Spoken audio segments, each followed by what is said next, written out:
My name is Emily, and at 26, I'm a driven career woman. Currently, I share a home with my husband, John.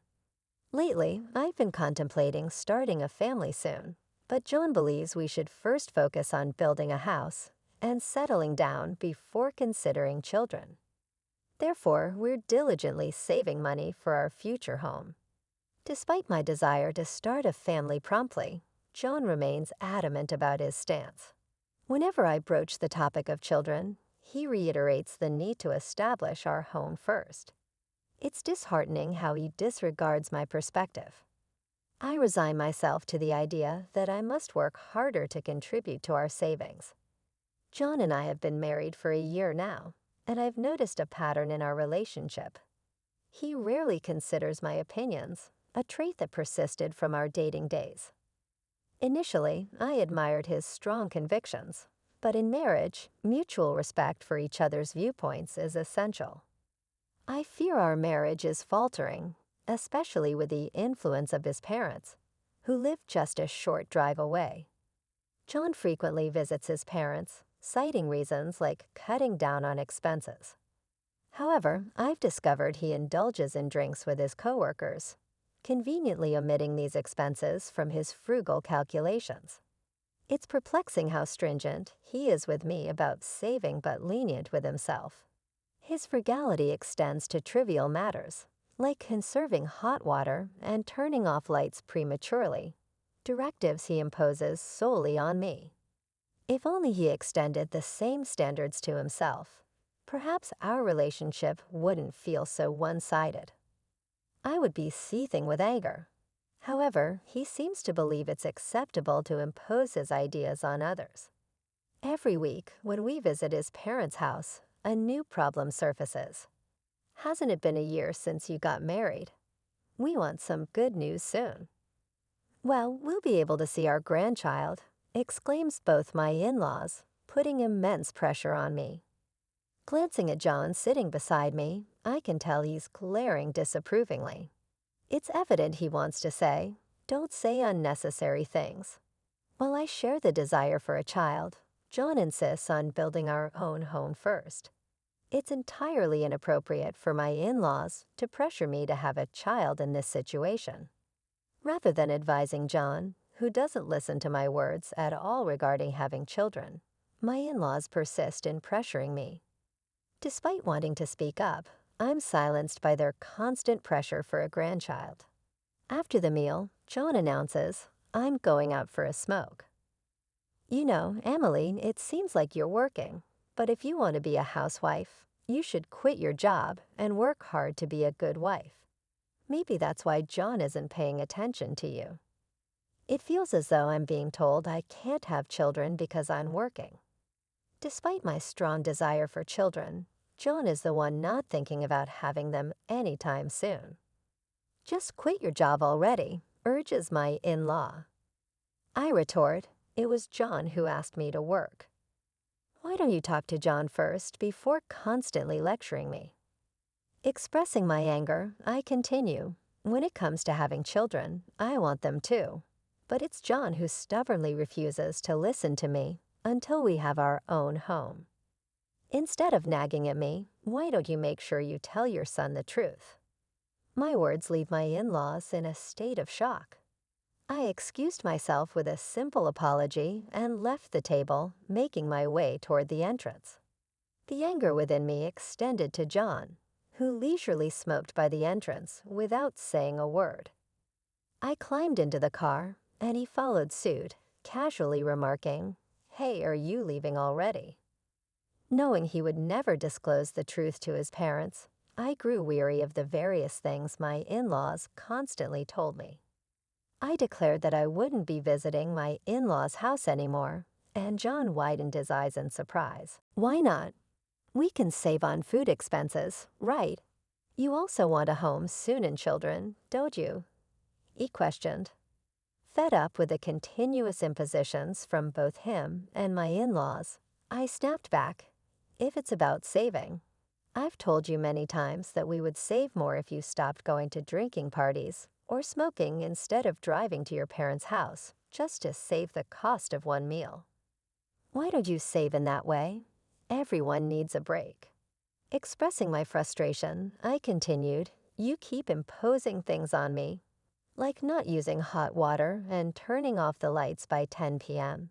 You think we can save money without sacrificing anything. If I have to go through all this trouble alone, then I don't need a home.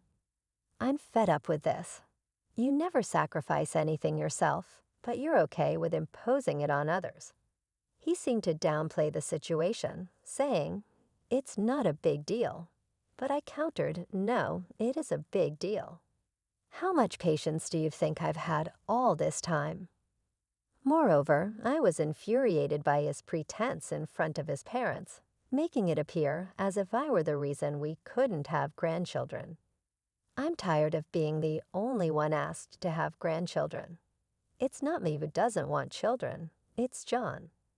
I've been saying it for a long time. I want children soon, so please stop being so angry. Seeing John struggle to deal with my unusual anger brought a slight sense of satisfaction, but it didn't resolve everything. Unsure of what to do next, I gazed out of the car window, ignoring John. A turning point for us came a month later when one of my relatives, my father's brother, passed away. With several pieces of land, a luxurious mansion, and a lavish lifestyle, my uncle's passing became a revelation for John. Impressive. I didn't know you had such a remarkable relative, he remarked. A few days later, upon receiving news about my uncle's inheritance, I decided to discuss the details with the lawyer in our apartment, recognizing that it was a matter exclusively related to me and had no bearing on John. I politely asked him to leave the room, especially since he seemed uneasy about the concept of inheritance. I wanted to spare him any potential trouble that could arise if he got involved. After about 3 hours of listening to the lawyer explain the intricacies of the inheritance, I thanked him and asked him to leave. However, to my surprise, John, who had been at home earlier, was nowhere to be found. Assuming he had probably stepped out to avoid interrupting my conversation with the lawyer, I started preparing dinner. Little did I know, 3 months later, John approached me expressing, "There's something I want to show you," and took me for a drive. Excitement welled up as we entered a residential area, but my confusion grew when the car parked in front of a certain house. John then pressed the intercom, and my in-laws emerged from inside. However, it was evident that this house was not their home. "You finally made it. When are you and Emily moving over here?" "We're thinking of moving in by the end of this month," announced my father-in-law. He continued, blaming me for being the selfish daughter-in-law and accusing me of always shifting the responsibility for having children onto John. I shot a disapproving glare at John, bewildered as to why he brought me here when I had clearly stated I wouldn't visit my in-laws anymore. Searching for an explanation, I questioned him, and he simply shrugged, stating, "Don't get so angry. If we live together, we can bridge the gap between you and my mom. Besides, this will be our new home from now on, so you should cooperate on the children issue as well." Living together, his revelation left me in disbelief. I hadn't agreed to living with them, especially after explicitly stating that I wouldn't go to my in-laws' house anymore. The situation was further complicated by the nature of the house. As John disclosed, it's a 2-family house. My plan was always for us to live with my parents eventually, so what's the problem with living in a 2-family house now? He asked. The question lingered in the air as I mulled over the situation. Living in a 2-family house seemed to be a significant issue, especially when considering our savings. According to our financial situation, building such a splendid new house was seemingly impossible. I couldn't fathom how John managed it. My dad and I chipped in the money, so our savings are empty, but it's fine, right? John casually mentioned. His nonchalant attitude perplexed me. He continued, I heard your uncle's inheritance was worth $690,000. So if you use that money to repay us for the cost of the two-family house, it should be fine, huh? I was taken aback by the idea that he believed my inheritance should be used to fund the house without my consent. Baffled, I thought, even if I were to inherit the money, how I used it should be my decision, not his. Frustrated by my rejection of their proposal, Jan reached into his bag and pulled out a pre-filled divorce form with his name on it. Your money is our money. If you don't like living together, let's get a divorce, he declared. I took the divorce form from his hand, expressing, fine. If living together is the alternative, then divorce is the better choice. Firmly placing the divorce form into my bag, I turned my back on him and my in-laws, who looked stunned. Ignoring their reactions, I continued, by the way, I renounced my uncle's inheritance. John froze with a bewildered expression. Without waiting for a response, I took a bus and headed home to our apartment. Upon arrival, I promptly filled in my name on the divorce form, which already had John's name on it. I then submitted the divorce papers and immediately purchased cardboard boxes at a home improvement store to start preparing for the move. Recognizing that I couldn't handle the move alone, I hired a moving company. Fortunately, it turned out that not many moves were happening during this season, allowing for a quick relocation. As I packed for the move, a commotion outside the front door indicated John's return. I had the chain lock on, and I addressed him. Sorry, I had the chain lock on. I don't know what you might do when you're so angry. I decided I needed to finish packing for the move. Could you stay at your parents' house for a few days? I won't accept a divorce, John declared. Widening my eyes in surprise, I reminded him, but you handed me the divorce form, didn't you? If you sign the divorce papers, that means you agree to the divorce, you know. Astonished, I questioned whether he truly understood the implications of what he had done. He frowned, appearing frustrated, but quickly changed the subject.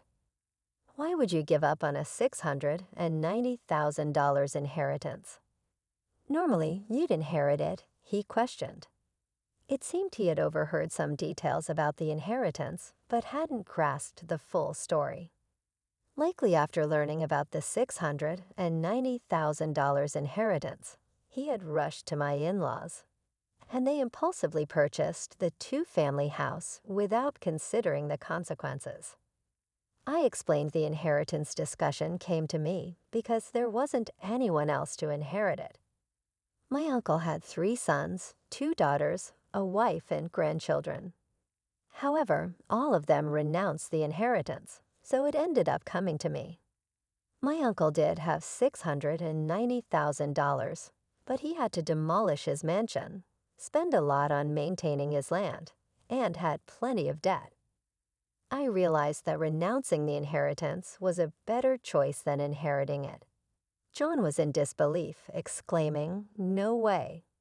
So even if you had inherited $690,000, you're saying there wouldn't have been much money left. That's fraud. I explained that the lawyer and I had a proper discussion about it, but someone had eavesdropped and left before hearing the whole story. My words left him speechless, and perhaps he finally realized he was in the wrong. However, I asserted, it's too late now. You betrayed my trust. We've already filed for divorce, and you and I are no longer a couple. Why are you suddenly saying you don't want a divorce now? If you truly didn't want a divorce, you should have followed me right away when I returned, shouldn't you? I reminded him of the consequences of his actions, emphasizing that his mother's opinion about the divorce didn't change the fact that he and his father had invested in the two-family house. His mother's lack of experience with work didn't allow her to fully appreciate the value of money. I sighed, realizing it wasn't my role to listen to his complaints about his parents. If we were still a married couple, I might have entertained the conversation. However, I reminded him, "You haven't submitted the divorce papers yet, have you?" He pleaded, "If you do it now, we can still be a couple. Please, let's live together in that two-family house." "I've already submitted the divorce papers, so it's pointless now," I replied. His expression slumped in front of the apartment door, appearing bewildered and lost. While I believed he brought this upon himself, I couldn't let him linger outside forever. Briefly considering sending him away, I realized I had no time to waste, so I continued with my preparations for the move. After a while, he was gone, and I proceeded with the move, informing my workplace about the divorce, especially since my boss had acted as our mediator. Feeling obligated to apologize for the divorce, I also shared the news with my coworkers who had been invited to our wedding. During lunch break, unexpectedly, heat burst into my department in front of my coworkers, claiming, "It's absurd that you're talking about the divorce. I wish you hadn't mentioned it." He disclosed the situation in his department, assuming I had inherited an estate, and suggested buying a two-family house. When faced with the choice between divorce or living together, I chose divorce. Consequently, he found himself being avoided by everyone. I even received sympathy from colleagues. Eventually, he quit his job. During this time, a male colleague confessed to me, saying, "I've actually liked you for a long time. I hope to build a home where we can communicate as a couple and work things out together."